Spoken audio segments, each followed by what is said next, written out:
Abraham کا پہلا نام ابرام تھا۔ خدا نے ابراہم سے کہا، اور تیرا نام پھر ابرام نہیں کہلائے گا بلکہ تیرا نام ابراہم ہوگا، کیونکہ میں نے تجھے بہت قوموں کا باپ ٹھہرایا ہے۔ ابرام کے باپ کا نام تارا اور بھائیوں کے نام نہور اور ہاران تھے۔ ابراہم کی بیوی کا نام ساری تھا، جو بعد میں خدا نے بدل کر سارا کر دیا۔ ابراہم کا تعلق کسدیوں کے اور سے تھا۔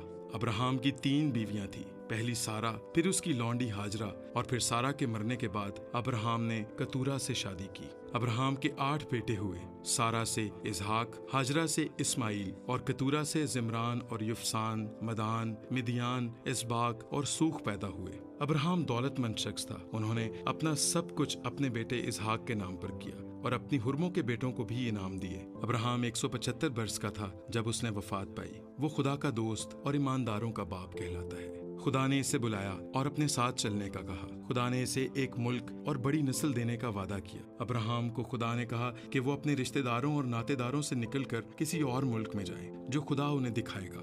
خدا نے ان سے وعدہ کیا کہ وہ انہیں بڑی قوم بنائیں گے اور برکت دیں گے اور سرفراز کریں گے۔ ابراہم خدا کے کہنے کے مطابق چلے، اور ان کی بیوی سارا، ان کا بھتیجا لوط اور ہاران کے کچھ اور لوگ ان کے ساتھ ساتھ چلے۔ وہ ملک کنعان آئے، اور جب مورا کے بلوت تک پہنچے تو خدا نے کہا، یہی ملک میں تیری نسل کو دوں گا۔ پھر مقدس ابراہم سفر کرتے رہے، اور جس ملک میں وہ تھے وہاں سے کال پڑنے کی وجہ سے انہیں مصر کو جانا پڑا، اور پھر مصر سے ملک کنعان کے جنوب میں آئے۔ وہاں لوط اور ابراہم کے چرواہوں کے درمیان جھگڑا ہوا، کیونکہ لوط بھی مالدار آدمی تھا۔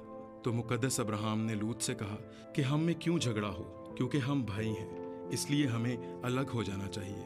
اور ابراہم نے لوط سے کہا کہ اگر تو دائیں جائے گا تو میں بائیں جانب جاؤں گا، اور اگر تو بائیں طرف جائے گا تو میں دائیں جانب جاؤں گا۔ پھر لوط نے سدوم اور عمورہ کا علاقہ پسند کیا اور وہاں چلا گیا۔ ابراہم اور لوط کی جدائی کے بعد خدا پھر ابراہم سے ملے اور ان سے عہد باندھا کہ انہیں نسل دیں گے۔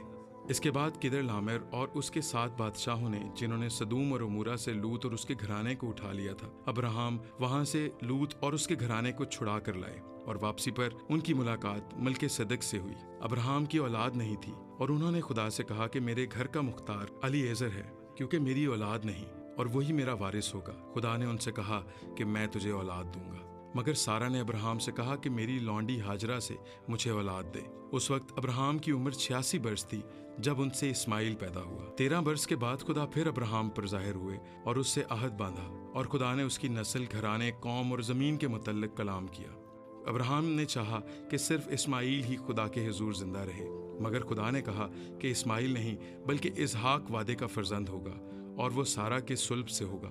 پھر خدا نے ابراہم کے گھر جا کر اس سے ملاقات کی، اور 2 فرشتے بھی ان کے ساتھ گئے۔ اس بار خدا نے بتا دیا کہ اس کے بیٹا ہوگا، اور اس پر سارا نے یقین نہ کیا۔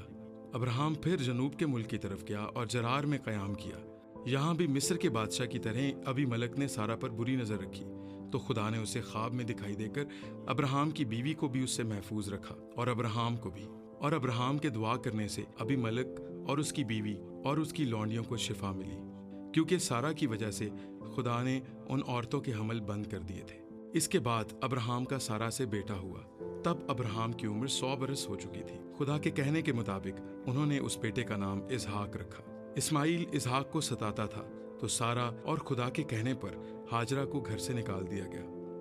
اس کے بعد خدا نے ابراہم کو آزمایا اور اس سے کہا، اپنے بیٹے کو جو تیرا اکلوتا ہے اور جس سے تو پیار کرتا ہے، اسحاق کو سوختنی قربانی کے طور پر چڑھا۔ یہ ابراہم کا امتحان تھا۔ ابراہم نے ایسا ہی کیا، مگر جب وہ پہاڑ پر تھا اور جب وہ اسحاق کو قربان کرنے کو تھا، تو خدا نے اسے آواز دی اور اسے روکا، اور خدا نے اسے وہاں ایک مینڈا مہیا کیا۔ خدا نے اس سے کلام کیا، اور پیدائش کی کتاب اس کے 22ویں باب میں ہمیں اس کا ذکر ملتا ہے۔